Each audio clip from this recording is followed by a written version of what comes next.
ప్రజా విజయోత్సవాల వేడుకల్లో భాగంగా అమీర్పేటలోని కమ్మ సంఘంలో చేనేత వస్త్ర ప్రదర్శన మరియు అమ్మకాలను మంత్రి తుమ్మల నాగేశ్వరరావు ప్రారంభించారు. ముఖ్యమంత్రి రేవంత్ రెడ్డి నాయకత్వంలో తెలంగాణ సంవత్సర కాలంగా అనేక సమస్యలు సవాళ్లను ఎదుర్కొని విజయవంతంగా ఒక సంవత్సర కాలం పూర్తి చేసుకుందని మంత్రి కొనియాడారు. రైతన్నలతో సమానంగా చేనేత వస్త్ర రంగ కార్మికులను కూడా అభివృద్ధి పథంలో నడిపే దిశగా చర్యలు తీసుకోవాలని ఆదేశించినట్టు తెలిపారు. ఇప్పటికే ఆ దిశగా అతి కఠినమైన చర్యలు చేపట్టి చేనేత వస్త్ర రంగాన్ని ప్రోత్సహించి చేనేత వస్త్ర కార్మికులకు ఉపాధి కల్పించడానికి తీవ్రమైన కృషి చేస్తున్నామని అన్నారు. అదేవిధంగా ఇంకా పని కల్పించాలి అనేటటువంటి వాదన మనందరి దగ్గర నుంచి వస్తుంది.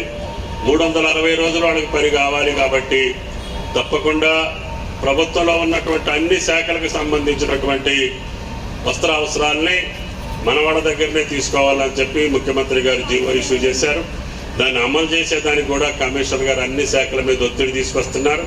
మన పర్మిషన్ లేకుండా ఏ ప్రభుత్వ శాఖ కూడా బయట నుంచి వస్త్రాలు కొనకూడదు. అది ఏ డిపార్ట్మెంట్ అయినా కూడా మీ యొక్క ఉత్పత్తుల్ని తీసుకోవాలని చెప్పి ప్రభుత్వం యొక్క ఆదేశాలు. దానికి ఎవరైనా భిన్నంగా ప్రవర్తిస్తే వాళ్ళ మీద యాక్షన్ కూడా తీసుకుంటామని చెప్పి హెచ్చరించడం కూడా జరిగింది.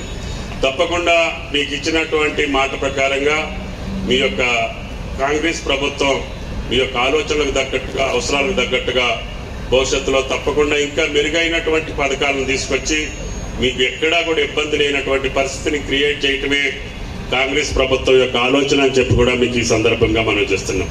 మీకు ఏ సమస్య ఉన్నా జగన్నాథం గారు కానీ బాలయ్య గారు